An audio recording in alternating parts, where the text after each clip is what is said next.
This is my journey. Inspired one story at a time, a library of leaders was created. It began as a journey to learn. As time went on, it began to grow. All it needed was a platform, and this podcast was created to listen, to inspire, to share. I am a storyteller, and this is my journey.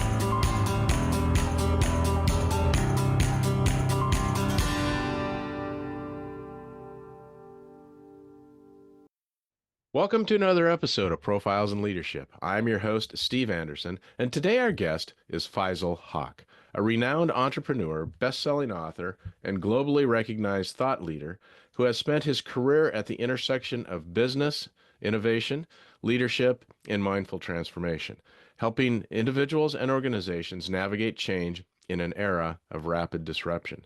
His upcoming book, TRANSCEND: Unlocking Humanity in the Age of AI, explores how leaders can harness AI to elevate human potential, foster creativity, and drive long-term success while safeguarding the core values that define us. With a career spanning entrepreneurship, Fortune 500 partnerships, and contributions to Thinkers 50, MIT Ideas, and national security initiatives, Faisal brings a rare blend of business acumen, leadership insight, and technology expertise. He is a #1 Wall Street Journal and USA Today best-selling author whose insights have been published in Fast Company, Forbes, and the Wall Street Journal. Over the past 2 decades, he has founded and led multiple companies, including SHADOKA and NextChapter, focusing on fostering entrepreneurship, growth, and social impact. His leadership has been instrumental in forming transformative partnerships with global brands such as GE, MasterCard, American Express, and IBM. Beyond his entrepreneurial endeavors, Hoque serves as an innovative partner for, is it CACI, or do I just say CACI? CACI. CACI, which is a company focused on U.S. national security. So Faisal, welcome to the program. It's great to have you on today. Thanks for having me. So give us a little context. Just I did read the bio there, but tell us a little bit about where you grew up and kind of a little bit about your educational background and how you ended up to where you are today. Sure. So I was born in Bangladesh, came to US when I was 19 years old to go to school. Went to school in University of Minnesota and Southern Illinois University. In my senior year of undergrad, I built a software product that started my career, went to Pitney Bowes, then went to Dun& Bradstreet. After that, I started my first company, which was folded into GE Capital to launch GE's first B2B e-commerce business in late 90s. And then since then, I have had several entrepreneurial businesses, all tech-centric or tech-enabled. I worked with across the globe with lots of Fortune 2000 businesses, and last 8 years or so, I've worked extensively with our federal government agencies like DoD and DHS. Transcend is my 10th book, which actually came out last couple of 2 weeks ago, and it is doing very well. And did you say 10th book? Yes, my 10th book. Wow, you're a prolific author. I am. I love to write. Started writing, around 2000, and since then it just has become part of my identity. Books are all for charity, by the way. They go to cancer research because I have a cancer surviving son, and so that's my story. I've been an entrepreneur. I worked with Global 2000 CEOs and their senior leadership management team, and I've also spent quite a bit of time in our government, facilities and with government leaders. And where are you located now? Where do you reside? I live in Connecticut, in Stamford, Connecticut, right outside of New York. Okay, great. So let's talk a little bit about, leadership in the age of AI. Everyone's talking about it and, everyone's got an opinion about it. How will it need to be different, in the book you talk a lot about, big philosophies and these big societal questions, so tell us your take on AI and go from there. Yeah, so look, AI, it's a pivotal moment in our human history because of the fact that we have never built or encountered anything that could be potentially smarter than us, regardless whether it has an emotion or a human spirit or not. So that's the, and so what that means is that this technology is not just another tool, it's going to be part and parcel of our coworkers, our partner, our enablers. So the way we work, the way we manage, the way we lead is going to be very different than where we are today. You're going to have a bunch of digital coworkers, and you're going to have human resource and digital resource.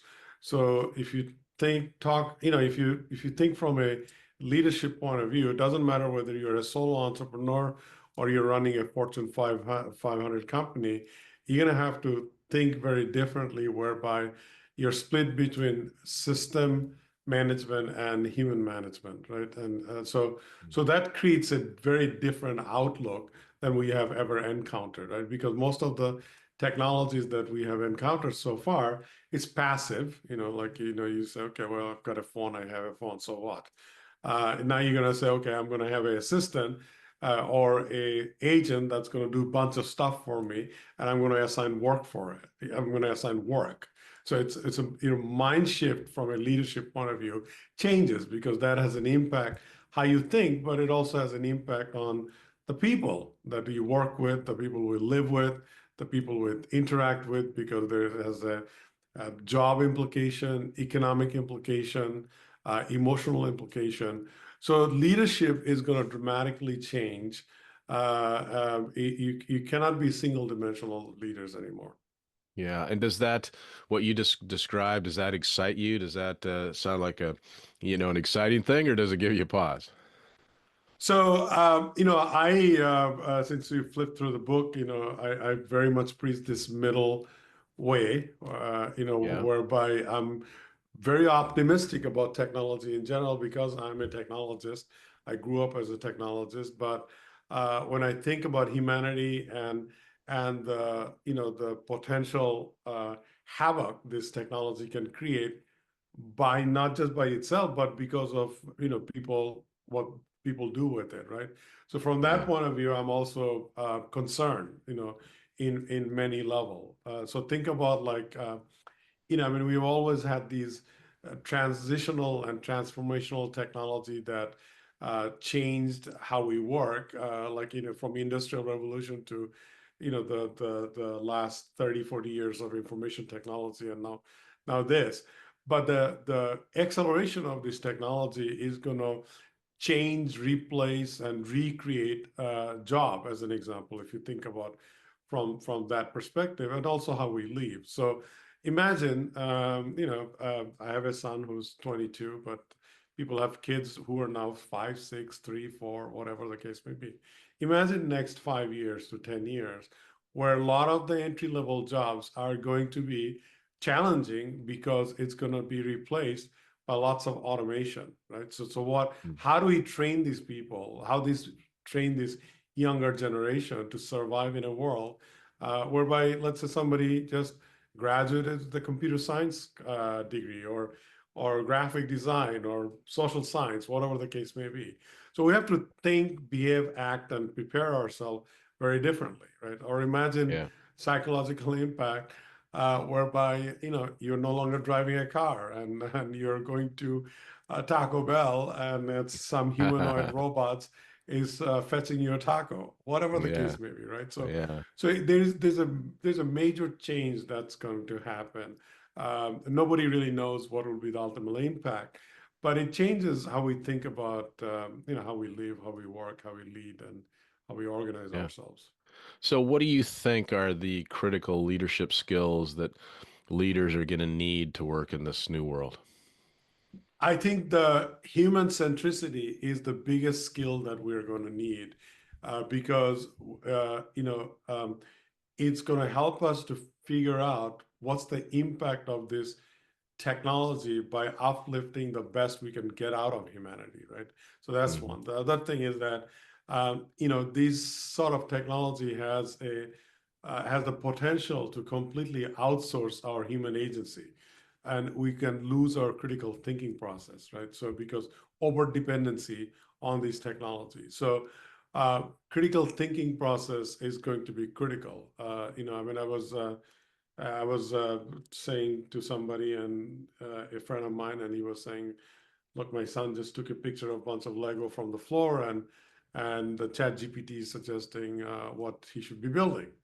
Well, think about when you were a child or I was a Yeah. child, we'll just start playing with it and we'll come up with whatever we come up with. But that play allowed us to be not knowing the answer and exploring the unknown and critically thinking about what's next, right? So if all that is constantly outsourced, you're gonna be at a disadvantage. So the leader's job is going to be pushing this notion of critical thinking and practicing consciously, intentionally practicing that critical thinking and kind of like not get sucked into over dependency.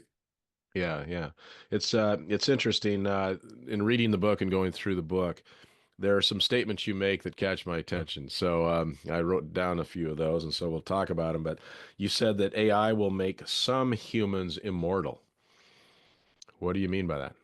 Well, look, I mean, it's already happening in the sense that you got all the knowledge that are now in this large language model, and you can actually have a conversation. Like, in the process of writing the book, I mean, there's hallucination, so it's not all 100% accurate.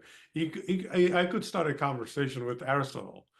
I mean, it's Yeah, a made reality, but it's a some is somewhat reality, right? And then I saw other day Reid Hoffman, the LinkedIn founder, has a book called Super Intelligency, and then he created this persona of himself, and he is acting out as if he's a superhero and a baseball player, and et cetera, et cetera. So this idea of immortality beyond your time could be very real. It may be virtual, but it is real, right? I mean, and you're yeah, already seeing all these videos that are popping out that's not real, but it creates alternative reality. So that's one way of looking at it. The other way of looking at it, you can pass on your knowledge if you are a creative thinker, author, writer, so whatever the case may be, and it will stay evergreen, and you'll be able to interact with it. So that could be exciting part of it, but it also could be very deceptive, right? Because it's a artificial. That's why we call the artificial intelligence, right? It's an yeah, artificially created emotion. It's not real, and yeah, there's a danger that he can fall in love with this artificial emotion yeah. that's not that's illusion. It's a complete illusion. Yeah, it made me think of like, let's say for instance, you have a parent that has a terminal illness or something, and you could almost build a model where after that person passes away, that you could ask that person, what would you do in this situation, and what advice would you give me, and whatever. And Uh, I guess you could make an argument that could give you some direction. Although the human nature is that it depends, right? So Yeah, and and there is a factor that it's a there's a beauty in struggle and unknown and the way humanity works is there's a beginning and there's an end, right?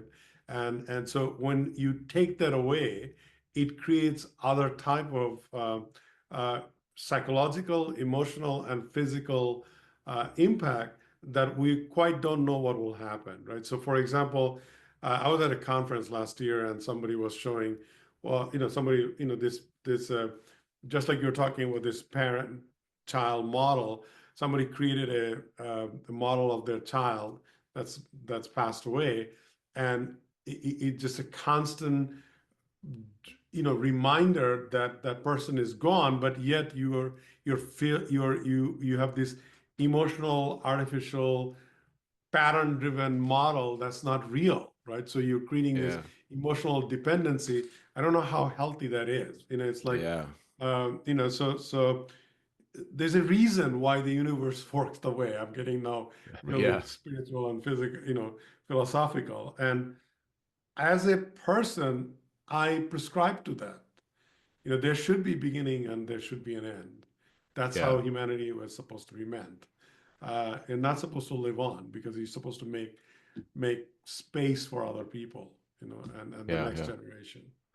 And you talked also that in AI you have the maximalists and the Luddites. So, Yes. tell us, what does that mean? Yeah, I mean, look, there are people who think this is the greatest thing since the sliced bread, and it's gonna solve our problem with food, climate, infrastructure, longevity, et cetera, right? So there's that belief. They're the maximalists. And then there are people who thinks that it's gonna completely destroy the planet because it's gonna be taken over, and we're gonna all become vegetable because we've just prescribed into convenience and dependency, right? We don't think Mm. for we don't think of our own, and then also it's going to create this massive divide where more and more people are going to get marginalized because of the fact that look, as much as we talk about artificial intelligence, it's not like every single one of us are a part of making it, right? There are a handful of people who Mm. are defining it, crafting it, et cetera, right? So Right. so you could imagine a scenario where most of us are marginalized, and there is a power play, and it's controlled by a handful of people, right? And then let's imagine even worse scenario, sci-fi scenario, where AI itself has taken over the humanity, right? So Yeah. there's the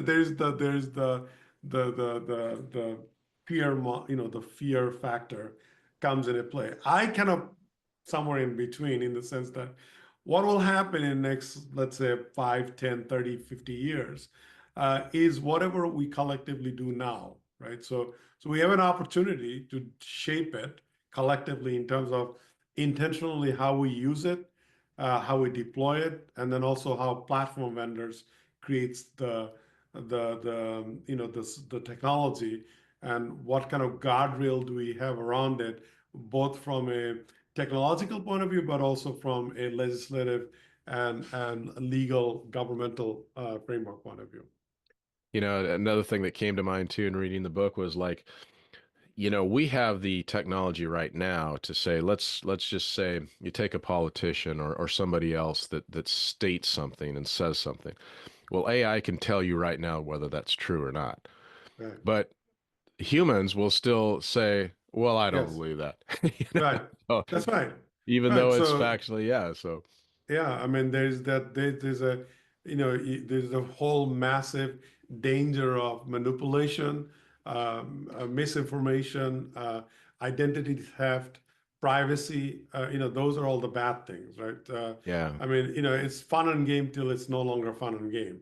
right. So, and I'm sure you've seen this in social media, where like Pope and Putin and our current president is having a dinner. It's funny, Yeah, because but it's not, right? I mean, right. that's not what's going on. But some people will believe that, right? So Yeah. so there's a danger to it, and and some people you will use that as a manipulation, right? So it's I mean, it's a lot to think about and a lot to take on, especially when if you look at April 30th, 2025. I mean, we are in a kind of cusp of a lot of different things. There's a uncertainty with economy. There's uncertainty with global geopolitics. There's all sorts of wars that's broken out throughout the planet, and then you have this technology that kind of foundational level changing a lot of the way we think and work and communicate and whatever we do, right? So it's an interesting time. Let's put it that way. I mean, it's a very Yeah, interesting time. for sure. And in the book, you also ask the question, I think you said it, what if AI learns to deceive? Yes, Exactly. And you then, know. So yeah, absolutely. And you can actually, you can have a conversation right now with most of the large language model. Doesn't matter which vendor has given you that, whether that's OpenAI or whether that's Claude or somebody else.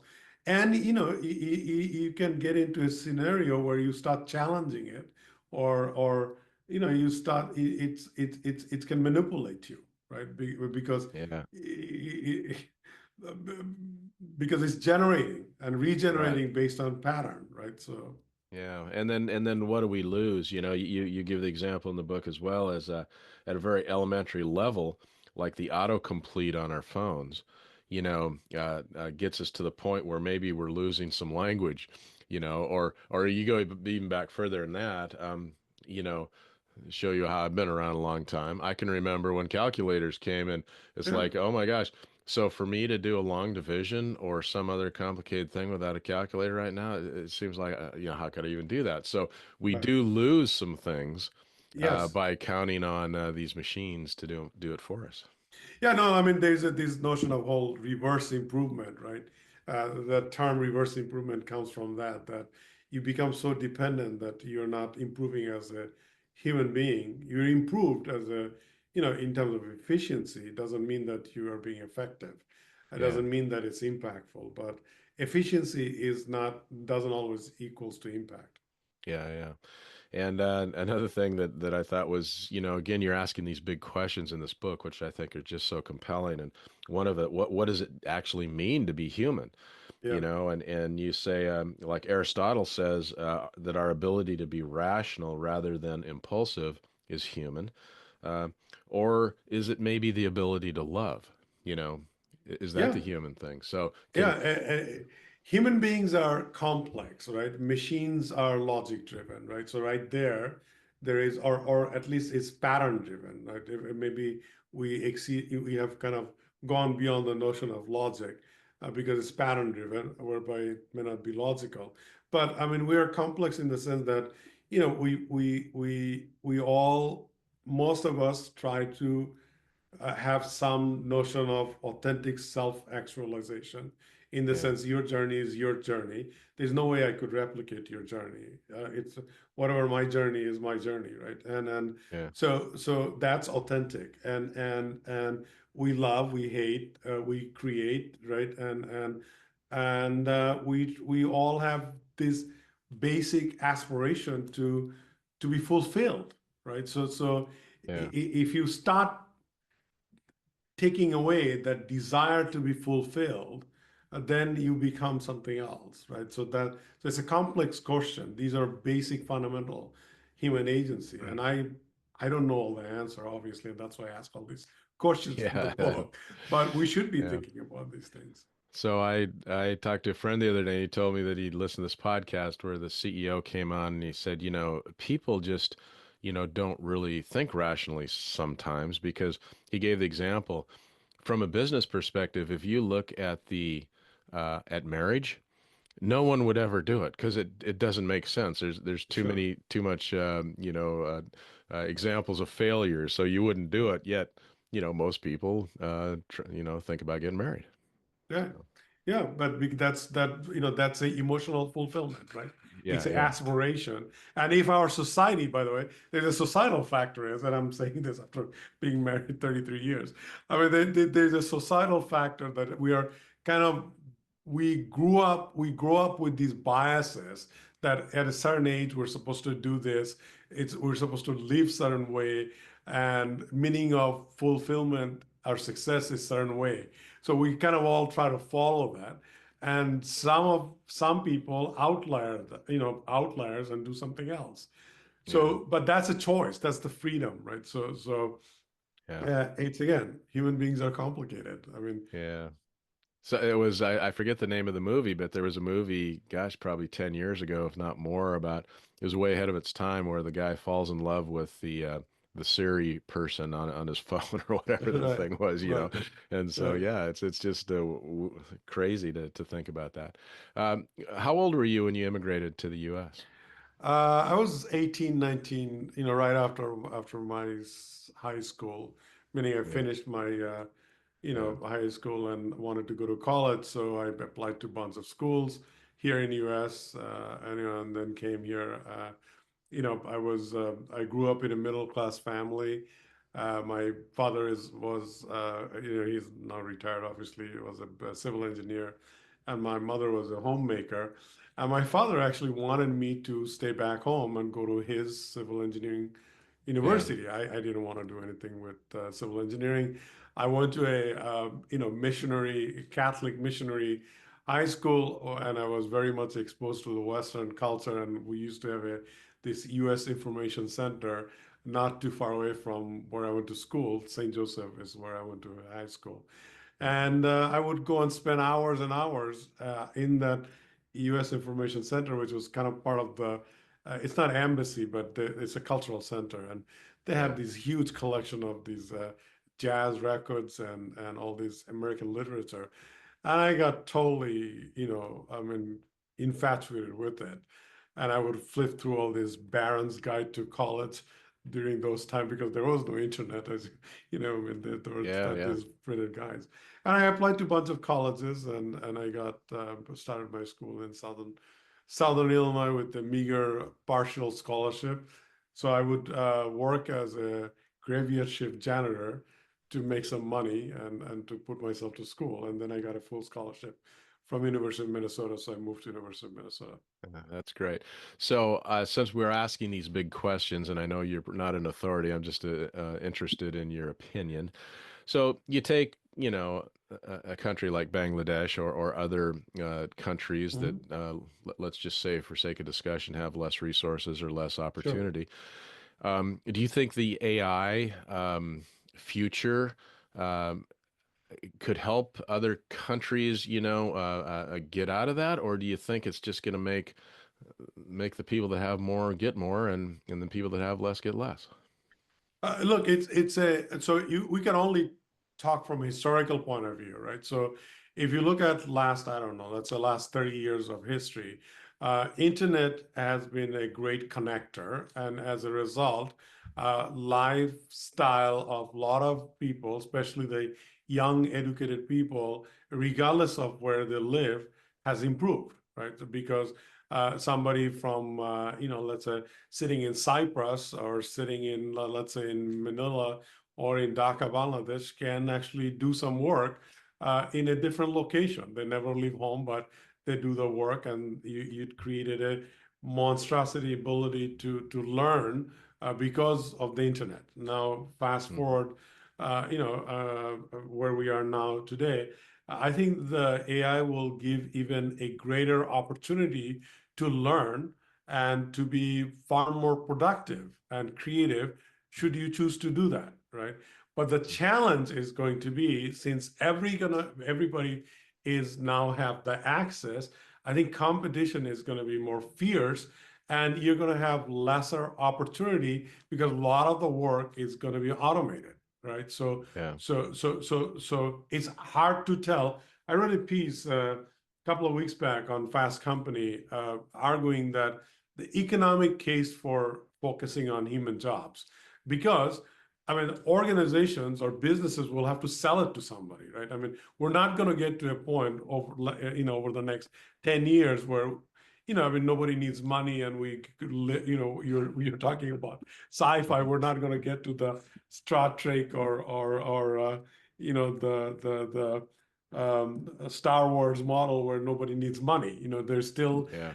there will be need for currency and commerce and all that. But if there's lesser amount of people who doesn't have economic opportunity or income, there's lesser opportunity to sell. It's basic economics, right?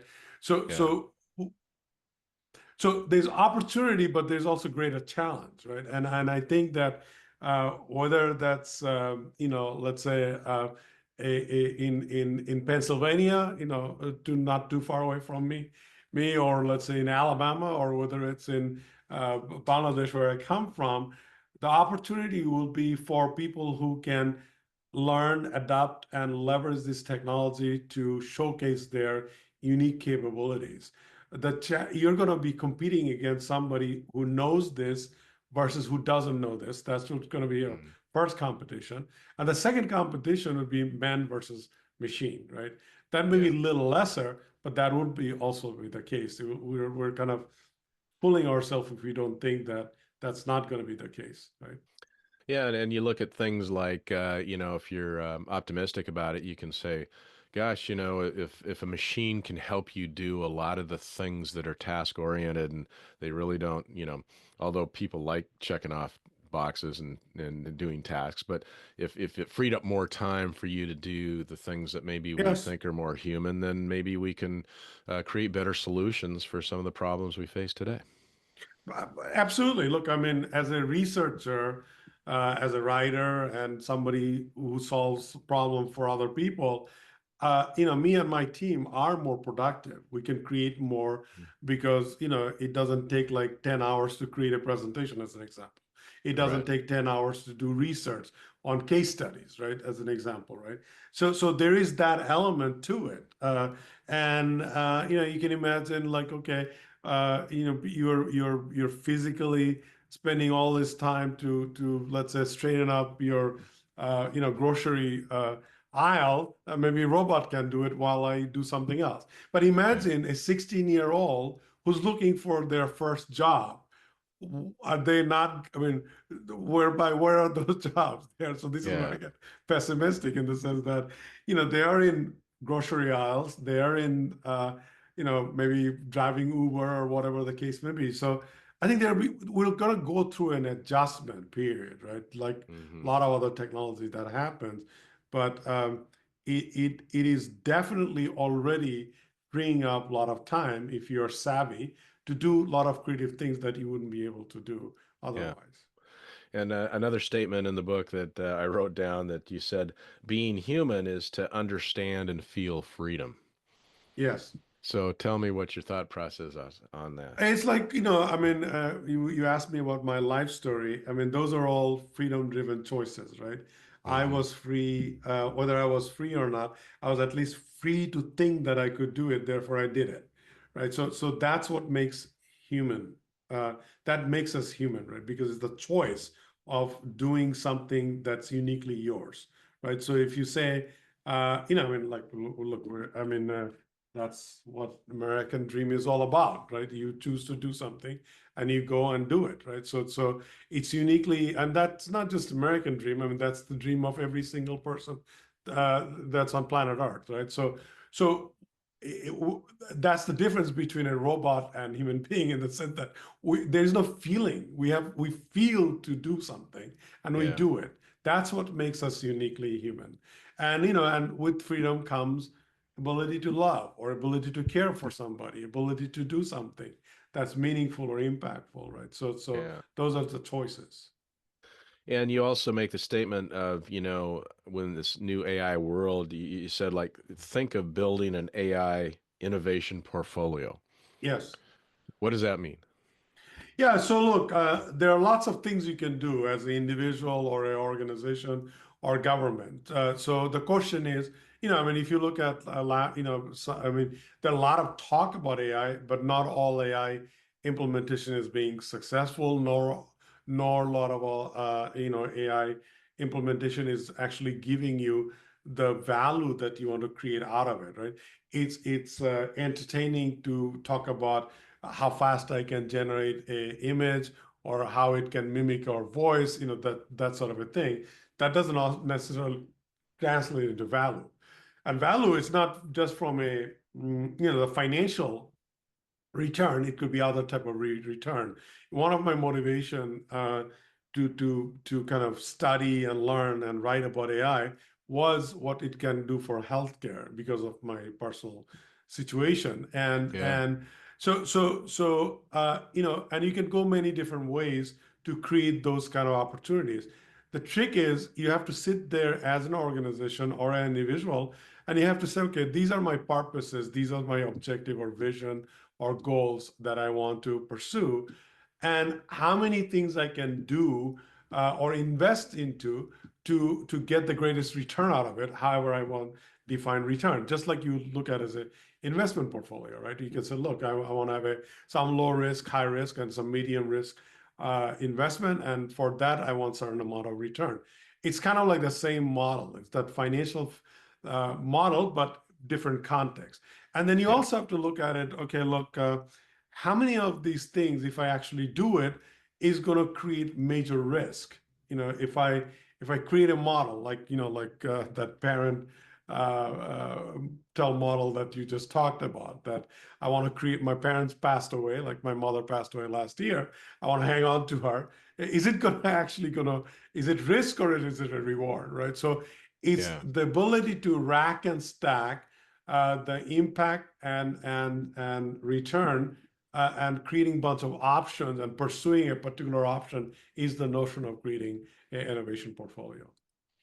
And you also mentioned that, there's these new positions in companies that a few years ago no one even heard of. So Right. some of them are like Chief AI Officer or AI Innovation Officer or AI Risk Officer. So there's going to be a new high-level positions that are related specifically to AI, and what do we do with it? Yeah, I mean, look, because we uh, early on we created chief information officer that never existed. Right. We created chief technology officer that never existed because the technology and information kind of gone to the next level and next level. The reason you're going to end up having chief AI officer or chief transformation officer or chief innovation officer or chief risk management officer is because of the fact that the technology that we're dealing with is so different. It's not just a tool, not it's a human being. It's somewhere in between, right? So it requires a different kind of systemic and psychological thinking that we never encountered. So Mhm. some people will have to get specialized and think about just nothing but those kind of implication and opportunities and the governance model to be able to deploy this. Otherwise it's going to become I mean, you're not going to be able to sustain, let alone compete. And you also mentioned in the book too, and in the bio you said we said that you work for done some work for government agencies. Yeah. So you talk about government, and it'd be interesting to hear your perspective on that. You stated that government has one job to improve the lives of its citizens. Government plays a crucial role to build trust, to do change culture, and help change for the good. And um, is government embracing this, and are they up to speed with other businesses, or are they kind of behind, you think? It's somewhere between. It depends on which agency and which part of the government you're talking about. Look, I mean, a government, any government, whether that's U.S. government or whether that's, the government in, France or China, they all have a singular goal, which is enabling their citizens so that they can have a better life, they can have better competitive advantage, et cetera, et cetera. That should be the goal of the government. So in that context, what can government do? It's not government who creates the business, or it's not the government who improves the economic standard. What they do is they create the infrastructure that allows entrepreneurs and CEOs and business owners to take advantage of that and be innovative and create things, right? So that Yeah. infrastructure is what the government should be providing. So when you talk about is the government up to the snuff, well, that depends. I mean, if you talk about defense, if you talk about research, a lot of the technology that we use today actually came from the government, right? So, if you think about internet was built and created in DARPA, not not some company's lab, right? Government jumpstarts a lot of this innovation, creates the infrastructure, and as a result, a particular country succeed or doesn't succeed. If you talk about the agencies, meaning U.S. agencies, some agencies are quite far along, utilizing AI for detection, for analysis, decision making, defense, et cetera, et cetera. Some agencies are just getting started, right? And the government agencies have exactly the same issue as the commercial entities because it's a new way of thinking, new way of learning. There's cultural implication, organizational change management, and then there's the technology, right? So, and we Hmm. run on legacy environment, right? I mean, we have Right. old data, old systems, so incorporating that into the play. So they have equal amount of challenge as anybody else. But government, has implementation challenge of utilizing this technology, just like anybody else. But the government also has a different level of an challenge, which is really creating that balanced legislative legal infrastructure that um, that kind of fuel innovation, but also creates the guardrail so that it protects the citizens. And if you think about in the context of AI, privacy, intellectual property right, um, uh, you know, um, uh, rogue agents, utilization of AI to harm other citizens. Those are pretty complex and big issues to deal with. We're Yeah. not quite there.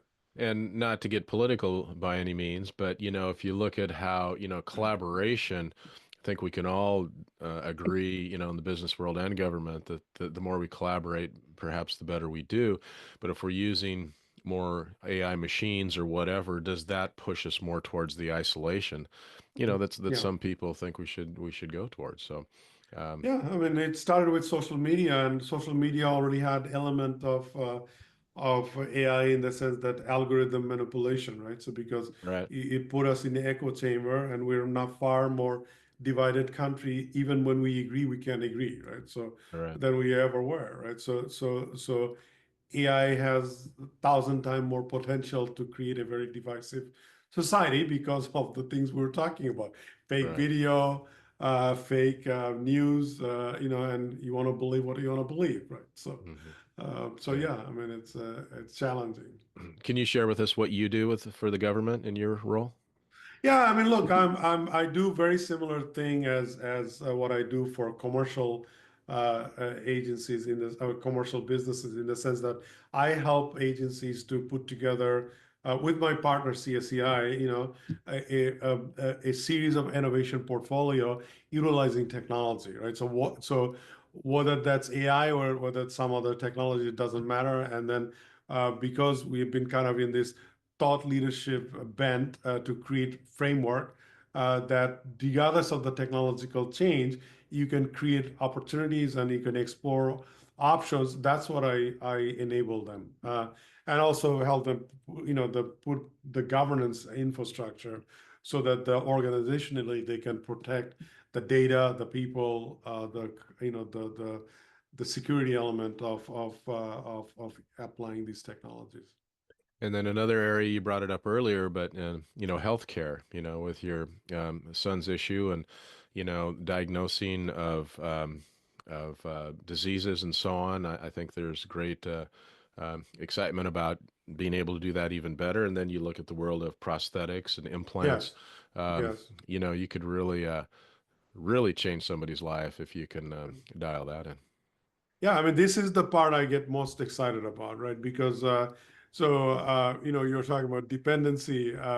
When my mother, her last stage had dementia, and she had a very difficult time uh, communicating with her aides because she would often fall back in her native language, and they wouldn't understand what she was talking about. And I was thinking because I was actually in the process of middle of writing the book with my Uh-huh. team. And I was thinking, wouldn't it be nice if there was actually an AI assistant that was constantly following her and translating to her aid what she really needed or didn't need. So that is a real impactful for somebody's Mm. life, as well as the caregiver, right? Because it makes it much more easier. And you talk about disease diagnostics. Often enough, the reason we miss the diagnosis because we don't have enough data and we don't have enough pattern recognition and comparison. So if we had Uh, enough data and enough pattern recognition capability, we have the computing power. But now if we could build up the database that has all these different type of patterns from different type of age group, ethnic mix, and et cetera, the diagnosis will gonna get better and better and better and more accurate because early diagnostics is what improves a patient's life in terms of the type of medication they're getting, but also in their lifestyle, right? So Yeah. those things are going to be monumental, and prosthetics in another. I mean, you're already seeing the notion of, I don't know whether you remember the bionic man and bionic woman. I mean, we're already Right. there with that stuff. So it's a Yeah. Yeah. pretty interesting stuff. Yeah. Really interesting. Yeah. You also talk about, you know, uh, addition by subtraction theory, and how will this help us, or bring disappointment. So tell us a little bit about what you mean by that theory. Yeah, look, it's like I mean, it comes from a kind of this philosophical belief that more less is more. If you want to simplify that term, and if you look at the greatest products and the most impactful products or services, they're simple. Anybody can understand that, and anybody can use that. So the more we keep adding uh, to this notion of innovation, if I had this and if I had that, pick up your phone and you'll probably use only 10% of its functionality, right?